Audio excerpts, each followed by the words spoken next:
Hello everyone, I hope you all are doing good in your studies. तो आगे next part यहाँ पे हम कर रहे हैं, जैसे कि आपको पता है आरआरबी एंड नॉर्सेट की प्रिपरेशन।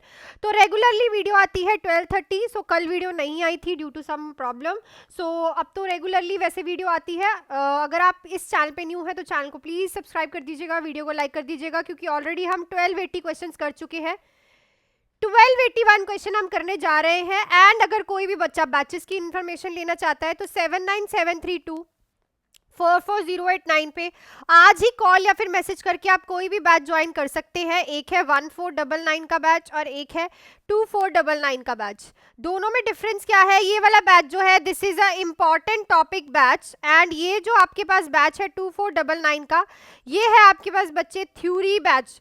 दोनों में डिफरेंस ये है कि अगर आपका बेसिक क्लियर है तो आप ये बैच ज्वाइन कर सकते हो। इसमें आप लोगों को करवाए जाएंगे important topics of all the subject, MCQ classes, test series, doubt classes and previous year paper.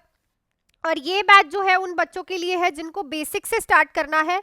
सो इसमें आप लोगों को करवाई जाएगी बेसिक से anatomy and physiology, all subjects की थ्योरी, साथ ही में important topics of all the subjects, MCQ classes रहेंगी, टेस्ट सीरीज रहेंगी, डाउट क्लासेस रहेंगी एंड प्रीवियस ईयर पेपर रहेंगे। तो कोई भी बैच जो है आप आज ही ज्वाइन कर सकते हो विदाउट एनी डिले। इस नंबर पे कॉल या फिर मैसेज करके मेरे साथ बात करके। दोनों ही बैचेस लाइव प्लस रिकॉर्डेड है। तो चलते हैं हम अपने क्वेश्चंस पे। पहला ही क्वेश्चन आज की वीडियो का है कि in which condition distal pulse is assessed and most preferred as comparison to apical pulse. इनमें से कौन सी कंडीशन में डिस्टल पल्स जो है चेक होती है और प्रेफर की जाती है as comparison to apical pulse? Dysrhythmia में, हार्ट ब्लॉक में, हाइपरटेंशन में या फिर शॉक में? तो आप लोगों को पता है कि डिस्टल पल्स आपकी रेडियल पल्स, ठीक है। एपिकल पल्स जब है ज्यादातर हार्ट की प्रॉब्लम्स में हम चेक करते हैं। तो डिसरिथमिया भी हार्ट से रिलेटेड है, हार्ट ब्लॉक भी एंड हाइपरटेंशन भी, बट शॉक में जो है ज्यादातर डिस्टल पल्स ही चेक की जाती है, ठीक है। डिस्टल पल्स कैसी होती है, ठीक है। उसके बाद शॉक में आपको पल्स कैसी देखने को मिलती है? थ्रेडी पल्स। कैसी देखने को मिलती है? थ्रेडी पल्स, ठीक है। बहुत ही ज्यादा वीक पल्स होती है। नेक्स्ट पे चलते हैं। क्वेश्चन है how much population is covered under sub center. So यहाँ पे आएगा आप लोगों का सब सेंटर, इसको ठीक कर लेना। सब सेंटर इन प्लेन एरिया। प्लेन एरिया में सब सेंटर में आप कितनी पॉपुलेशन को कवर करते हो, ठीक है। सो आपके पास ऑप्शंस क्या क्या है? 3000, 4000, 5000 या फिर 2000। तो दो होते हैं, एक होता है प्लेन एरिया, एक होता है हिली एरिया। सो ऑप्शंस देख लीजिए। देखो, सब सेंटर में दो एरियाज की पॉपुलेशन होती है, एक हम प्लेन की लेके चलते हैं और हिली एरिया की चलते हैं। प्लेन में हम करते हैं 5000 पीपल को, 5000 की पॉपुलेशन को कवर, और जो हिली एरिया करते हैं उसमें 3000 की पॉपुलेशन को कवर करते हैं। सो यहाँ पे जो आप लोगों का राइट आंसर रहेगा is your answer number, option number 3, ठीक है। 5000 की पॉपुलेशन कवर होती है सब सेंटर्स में। और ये जो आपके पास क्वेश्चन आता है कम्युनिटी से, सीएचसी का, पीएचसी का, सब सेंटर्स का, इनका बार बार रिपीटेड आता है पॉपुलेशन के रिलेटेड, ठीक है, कि कितनी पॉपुलेशन कवर करते हैं, ठीक है। तो ये सारों की पॉपुलेशन आपको पता होनी चाहिए, specially plain and hilly area का कंफर्म होना चाहिए कि प्लेन में कितनी है और हिली में कितनी है। नेक्स्ट है which is the confirmatory diagnostic test of multiple pregnancy. तो इनमें से मल्टीपल प्रेगनेंसी में कंफर्मेटरी डायग्नोस्टिक टेस्ट कौन सा है? HCG, palpation, ultrasonography, AFP. तो देखो एएफपी तो हम कोई भी अगर पेशेंट को, बच्चे को, फीटस को कोई भी कंजेनाइटल एबनॉर्मेलिटी को डिटेक्ट करने के लिए हम करवाते हैं। तो देखो ऑप्शन यहाँ पे ठीक क्या रहेगा? अल्ट्रासोनोग्राफी। अगर मैं अब डायग्नोस्टिक टेस्ट की बात करूँ तो देखो प्रेगनेंसी में हमारे 3 तरह के जो है साइंस देखने को मिलते हैं पॉजिटिव, ठीक है। एक को हम बोलते हैं प्रोबेबल साइन, एक को हम बोलते हैं प्रिजम्पटिव साइन, एक को हम बोलते हैं पॉजिटिव साइंस, ठीक है। पॉजिटिव साइंस वो होते हैं जो कि 100% श्योरिटी देते हैं कि मदर प्रेग्नेंट है ही, जैसे कि आपका अल्ट्रासोनोग्राफी हो गया, फीटल हार्ट रेट हो गई, ठीक है। जो प्रिजम्पटिव साइंस होते हैं बच्चे, ये होते हैं सब्जेक्टिव साइंस।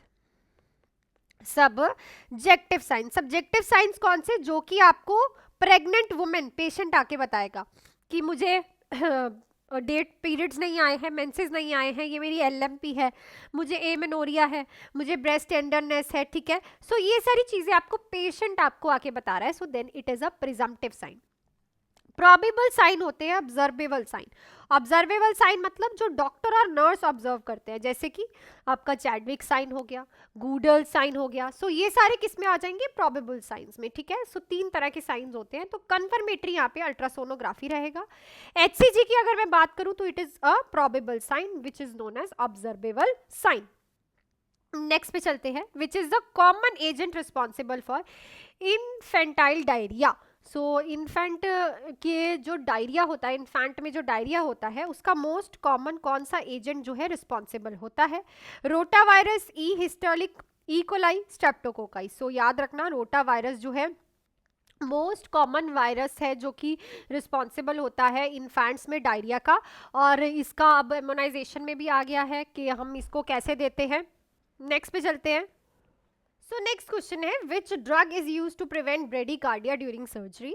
तो इनमें से कौन सी ड्रग जो है वो यूज करते हैं हम सर्जरी के दौरान ब्रेडिकार्डिया को प्रिवेंट करने के लिए।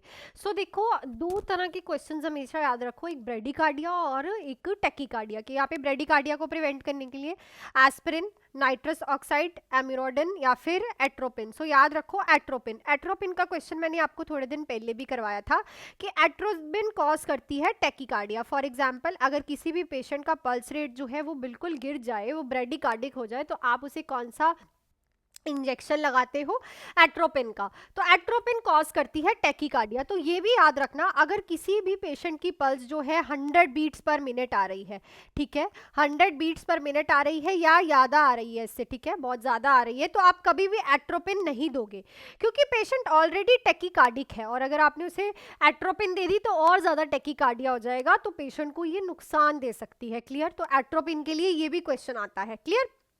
नेक्स्ट क्वेश्चन पे चलने से पहले आप लोगों को थोड़ा सा बैचेस का बता दूं, तो आप लोग इस नंबर पे कॉल या फिर मैसेज करके आज कोई भी बात ज्वाइन कर सकते हो। देखो, आरआरबी का पेपर मोस्ट प्रॉब्ली नवंबर के सेंटर और दिसंबर के फर्स्ट वीक के बीच बीच में हो जाएगा, तो आपके पास अच्छा खासा टाइम है प्रिपरेशन करने का।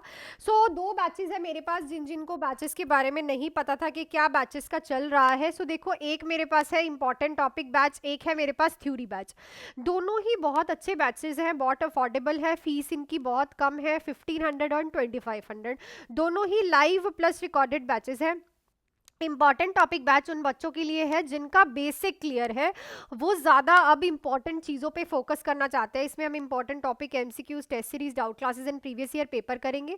थ्योरी बैच उन बच्चों के लिए जिनको ए से स्टार्ट करना है, लाइक बेसिक भी प्रॉपरली करना है।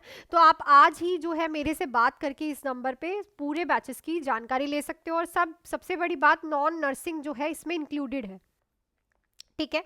नॉन नर्सिंग के एमसीक्यूज मैं आपको प्रॉपरली करवाऊंगी। नेक्स्ट पे चलते हैं। The triage nurse is prioritizing adult client to be evaluated in emergency department. Which client does the nurse assess first? तो triage nurse है, तो उसके पास adult clients है emergency department में, तो इन clients में से prioritize वो किसको करेगी, मतलब केयर सबसे पहले assess किसको करेगी। A client a temperature of 100 degree Fahrenheit, a client reporting arm pain after falling off a chair, a client reporting vomiting from a past several hour, a client with a persistent nose bleed। तो देखो, अगर आप ये चारों options पढ़ रहे हो, तो इसमें जो चौथा वाला क्लाइंट है ना, उसके नोज ब्लीडिंग हो रही है persistent, और अगर आपने उसको देखा नहीं तो उसको एस्पिरेशन होने के भी चांसेस है, तो आपको सबसे पहले उसको असेस करना पड़ेगा। 100 डिग्री फ़ारेनहीट वाला भी चलेगा, थोड़ा देर रेस्ट अगर हम उसको रहने दें, बिकॉज ये तीनों जो है इमरजेंसी सिचुएशंस नहीं है, ठीक है। इसमें इमरजेंसी सिचुएशन कौन सी है, जिसको नोज ब्लीड हो रहा है परसिस्टेंट।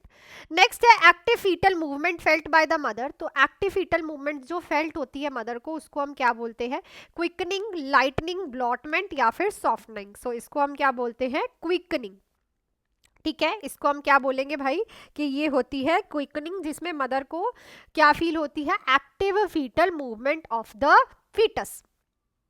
नेक्स्ट है exaggerated self importance is a feature of which delusion. So जब पेशेंट अपने आप को बहुत ज़्यादा इंपॉर्टेंस देता है, अपने आप को ऐसा समझता है कि मेरे से ज़्यादा अच्छा कोई नहीं है, मेरे को सब जानते हैं, तो वो किस टाइप का डिल्यूजन होता है? डिल्यूजन क्या होता है? False and fixed belief, unshakeable belief, मतलब कि एक बिलीव जब पेशेंट का बन गया तो आप उसे समझा लो बुझा लो, पर उसका कोई भी बिलीव जो है आप शेक नहीं कर पाओगे। ऑप्शन है somatic delusion, delusion of grandeur, delusion of reference, all of the above.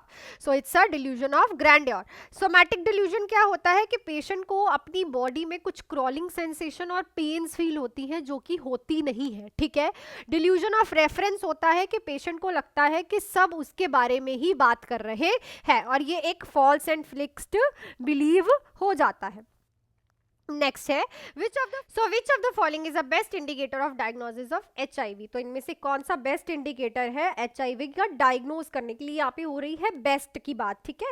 White blood count, ELISA, western blot and complete blood count. So देखो हमेशा याद रखना कि best indicator for diagnosis of HIV is a western blot. ELISA भी करते हो, बाकी भी करते हो, पर बेस्ट जो है वो HIV ही के लिए वेस्टर्न ब्लॉट ही है।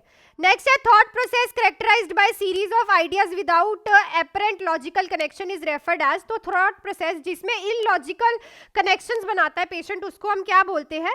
Loosening of association, flight of idea, confabulation, tangentiality. तो इस क्वेश्चन का आंसर आप लोगों को पता है, आप लोग मुझे कमेंट सेक्शन में लिख के बताओगे कि वो कौन सा थॉट प्रोसेस होता है जिसमें पेशेंट आइडियाज होते हैं उसके पास, वो इतने इलॉजिकल्स होते हैं और उनको कनेक्ट करता है।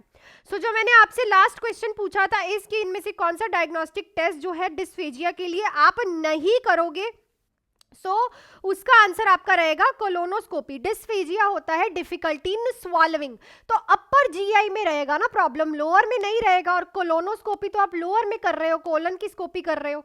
सो राइट ऑप्शन क्या रहेगा? Option number 4।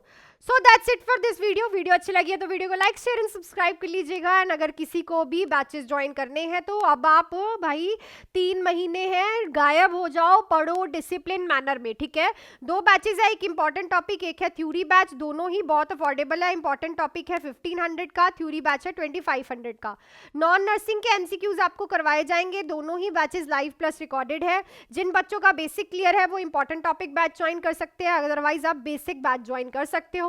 सो मिलती हूँ आपको नेक्स्ट वीडियो में। Till then do hard work, make your parents proud and be ready by 12:30। All the best.